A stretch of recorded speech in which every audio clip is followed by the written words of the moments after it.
নমস্কার, আমি ঝুমা বলছি ব্যাঙ্গালোর থেকে। সবাই কেমন আছেন?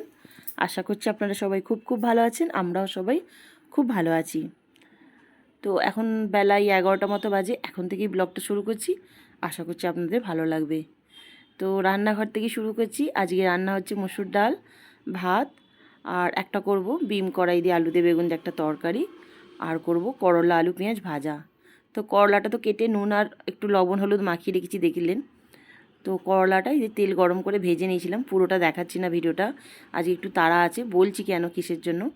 তো করলাটা ভাজা ভাজা করে নিয়ে দুটো শুকনো লঙ্কা ফোড়ন দিয়েছি, একটু করলাটা সাইড করে দিয়েছি কড়াই, দেখতে পাচ্ছেন। দিয়ে সেইখানেই এবার দিয়ে দিচ্ছি তেলের ওপর কিছুটা পেঁয়াজটা দিয়ে এবার দিয়ে দিচ্ছি ঝিরিঝিরি করে কেটে রাখা আলুটা তো একটু লবণ আর হলুদ মাখানো ছিল। আলুটা একটু নেড়ে চেড়ে নিয়ে তারপর আবার করলার সাথে একসাথে ভাজবো। তো আজকে তাড়াতাড়ি এই কারণেই করছি, এতদিন তো বাবু অফলাইন ক্লাস করছিল, আপনারা শুনেছিলেন। আমরা 4 তারিখ এসেছিলাম, মানে এপ্রিলের 4 তারিখে আমরা কলকাতা থেকে এসেছিলাম। আর ওর এপ্রিলের 6 তারিখ থেকে অফলাইন হওয়ার কথা ছিল। তো সেটা যে কোনো কারণেই হোক, আরও 2-4 দিন পরে ওদের অফলাইন ক্লাসটা শুরু হয়েছিল। কিন্তু এবার এতদিন অফলাইন ক্লাস হওয়ার পর আজকে থেকে হবে ওদের অনলাইন, সরি আমি ভুল বলছি, এতদিন অনলাইন ক্লাস হচ্ছিল, তো আজকে থেকে হবে অফলাইন ক্লাস। মানে আজকে ওকে নিজেকে টিউশনের জায়গায় গিয়ে সশরীরে উপস্থিত থাকতে হবে।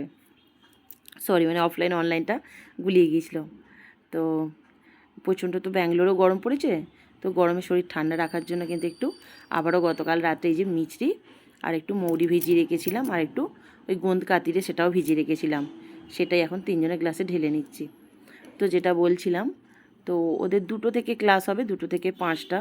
আর আমাদের বাড়ি থেকে যেহেতু অনেকটা রাস্তা, তো ওই জন্য ওইখান থেকে বাড়ি থেকে 1:15-20 মধ্যে বেরিয়ে যাবে। তো 1:15-20 গেলে ওর বাড়ি আসতে প্রায় 6টা এরম বেজে যাবে, 6টা 5-10, মানে বাস পাওয়ার এতে থাকতে হবে, 2টো বাস পাল্টোকে আসতে হবে বাবুকে। তো সেই হিসাবে সকাল সকাল রান্না করব তাড়াতাড়ি, ওকে ভাত খাইয়ে পাঠাবো। এখন আমি একটা গ্লাসে নিয়ে নেব, ওকে বাবুকে একটা দেবো আর ওর বাবাকে একটা দিয়ে দেবো। ওর বাবাকে যদিও বাবুই একবার দিতে যাবে দোতলায়। এই যে আলুটা ভেজে একটু এরকম গ্যাসটা একটু অফ করে দিয়েছি কিছুক্ষণের জন্য, আর এরকম 2 সাইড দিয়ে একটু রেখে দিয়েছি। করলা ভাজলে অনেকটা তেল দিয়ে ভাজতে হয়, আর সেই তেলটা পুরোটা যদি তুলে নিই না, সেই তেলটা সবটাই সরিয়ে যায়। তো একটু এইভাবে রাখলে এক্সট্রা যে তেলটা থাকে এটা কড়াই চলে আসে। তো এই আলু বেগুন আর বিম কড়াই যে তরকারিটা করছি, কিছুই না, জাস্ট কড়াই ভেজে সব রকম মশলা দিয়ে সিদ্ধ করে আর একটু পেঁয়াজ দিয়ে ফোড়ন দিয়ে সাঁতলে নিয়েছি, আর কিছু করিনি। ওই যে বললাম পুরো রান্নাটা দেখাচ্ছি না, আজকে একটু যতটা হয় কেটে ছেটে একটু তাড়াতাড়ি দেখাচ্ছি। এদিকে রান্নাটা হতে হতে বাসনও মেজে নিয়েছি, প্রেশার কুকারটা ধুয়ে রেখেছি, কারণ ওর বাবা কটা কাঁচা বাদাম এনেছে, সেইগুলো আবার সিদ্ধ করতে হবে। ঘড়িতে দেখলেন প্রায় 1টা বাজতে যাচ্ছে। তো এবার ওকে খেতে দিয়ে দেবো, টেবিলে বসেই আছে খাওয়ার জন্য রেডি। ওকে খেতে দিলেও খেয়ে উঠে খালি জাস্ট ড্রেসটা পরে চেঞ্জ করে বেরিয়ে যাবে। তো ছেলে তো কিছুতেই বিম কড়াইয়ের তরকারি খাবে না, সব খেতে চায়ও না। ওকেই করলা আলু ভাজা দিয়ে আর মুসুর ডাল দিয়ে ভাত দিয়ে দেবো। ওই যে ও খেয়ে রেডি হয়ে গেছে একদম যাবে বলে, একদম বাবু, আমার ছেলেকে আমি বাবু বলেই ডাকি, তো বাবু একদম বাবু সেজে রেডি হয়ে গেছে বেরোবে বলে। ওকেও একটা আঙ্কেল দিতে যাবে, ওর বাবার সময় হবে না এই সময়টা, তো ওর কাকুই যাবে। ওর বাবাও এসেছে, ওর বাবা একটু রাস্তাটা বলে দিচ্ছে কোথা দিয়ে গেলে সুবিধা হয়, তাড়াতাড়ি হয়ে যাবে রাস্তাটা। আর আমরা সেদিনকে যে গিয়েছিলাম ওরিয়েন্টেশন প্রোগ্রামে, সেদিনকে তো বাবুকে রাস্তা দেখিয়ে এসেছি যে কিভাবে আসবে, সেই জন্য আনতে যাওয়ার জন্য কেউ যাব না, ও একাই চলে আসবে। আর একটু যখন বড় হচ্ছে একটু তো ছাড়তেই হবে। তো ছেলে যাওয়ার সময় বলেই গেছে যে আমি করলা ভাজা আর ডাল দিয়ে ভাত খেয়ে যাচ্ছি, আমি যেন রাত্রে দিকে আমার জন্য স্পেশাল কিছু হয়েছে। বারবার বলছি ব্যাঙ্গালোরে প্রচণ্ড গরম পড়েছে, এই যে 500-500 কাছাকাছি হবে, মানে আন্দাজ ঠিক বলতে পারছি না, ঘরে পাতা টক দই তো সেটা বলতে পারছি না। তো সেই টক দইটা ফ্রিজের মধ্যেই রেখে দিয়েছিলাম জল ঝরাতে, দেখলেন নিচে কতটা জল জমেছে। তো সেই জল ঝরানো টক দই নিলাম, আর তাতে 3টে ডিম, যে ডিমের কুসুমটা আমি আগে হাতের সাহায্যে ভেঙে নিলাম। এবারে এই যে ডিমের সাদা অংশটা আছে, এবার ছুরি দিয়ে একদম পিস পিস করে কেটে নেব। এই যে এইটা বানাবো একটু চিকেন স্যালাড, চিকেন আর ডিম দুটোই থাকবে। তো এটা এই গরমের জন্য খুব একটা হেলদি স্বাস্থ্যকর একটা রেসিপি, মানে কোনো রকম তেল ঝাল মশলা কিছু নেই। আপনি শুধু মধু মানে স্যালাডটা এমনিও খেতে পারেন, ওয়েট লসের জন্য কাজ দেবে। আর রুটির সাথে, এমনকি এই যে স্টাফিংটা ব্রেডের ভিতরে দিয়ে দুটো ব্রেডের মাঝখানে দিয়ে স্যান্ডউইচ হিসাবেও আপনি খেতে পারেন। আমরা যখনই প্লেনে যাই তো আমি এইভাবে স্যান্ডউইচটা বানিয়ে নিয়ে যাই। আর এতে কিছু সবজি দেবো, কিছু মশলা দেবো। এই যে টমেটো কুচিয়ে রেখেছি, শসা, একটু কাঁচা লঙ্কা, পেঁয়াজ আর গাজরটা একটু গ্রেট করে রেখেছি। অন্য সময় একটু ধনেপাতাও দিই, কিন্তু ধনেপাতাটা আজকে ফুরিয়ে গেছে। তো যা আছে তাই দিয়েই বানাচ্ছি। আর সবথেকে যে মেন জিনিস সেইটা তো আছে চিকেন আর ডিম। এখন প্রত্যেকটা ঘরেই দেখবেন চিকেন, মাছ, মাংস, মানে এই ননভেজ বা মুখরোচক জিনিসগুলো বাচ্চারা বেশি ভালোবাসে। তো এখানে চিকেনটা যে আমি সিদ্ধ করেছি, কী কী দিয়ে সিদ্ধ করেছি একবার বলে দিই। এই যে একটা তেজপাতা দিয়েছি, আর আপনাদের দেখাবো বলে খুঁজছি, একটা ছোট্ট এলাচ আছে যেটা থেঁতো করে দিয়েছি।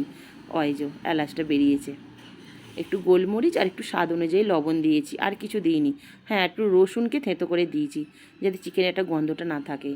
আর যে চিকেন সিদ্ধ করা জলটা দেখলেন ওটা ফেলবো না, ওটা একটা ডাব্বায় ভরে ফ্রিজেতে রেখে দেবো। ওটা আবার পরের দিন যখন কোনো সবজি দিয়ে আমি কিছু স্যুপ করব তখন ওটা আমার কাজে লেগে যাবে। তো এই যে চিকেন স্যালাডটা বানাচ্ছি, এটা আমার ছেলে বলুন, আমার স্বামী বলুন, এমনকি আমাদের তিনজনের প্রচণ্ড ভালো লাগে। তো সবজিগুলো চিকেনটা দিয়ে দেওয়ার পর কিছুটা এখানে আমি বিট লবণ দিলাম, কালো নুন, কালো লবণ, একটা রোজগার যে লবণ রান্না করি সেই লবণ দিলাম। এখানে একটু দিলাম গোলমরিচের গুঁড়ো, আর এখানে একটু চিলি ফ্লেক্স দিলে ভালো হতো, কিন্তু চিলি ফ্লেক্সটাও ফুরিয়ে গেছে।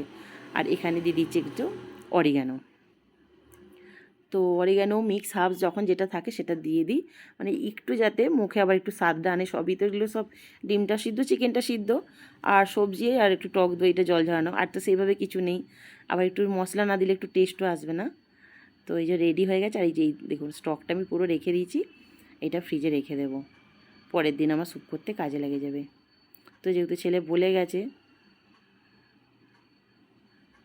তো এই যে রুটি নিয়ে নিচ্ছি। এখন বাজে প্রায় রাত 8:30 হবে, কারণ ও তো সন্ধ্যে 6টা নাগাদ এসেছে, এসে কিছু খায়নি। এই যে বেড়ে নিচ্ছি, মা ছেলে দুজনেই খেয়ে নেব।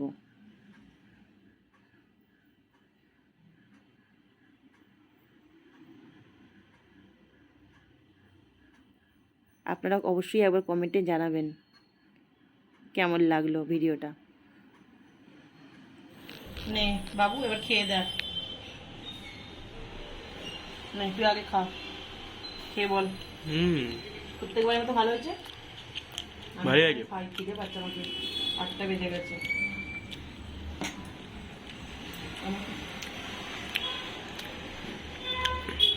ভালো হয়েছে? খুব সুন্দর হয়েছে বন্ধুরা।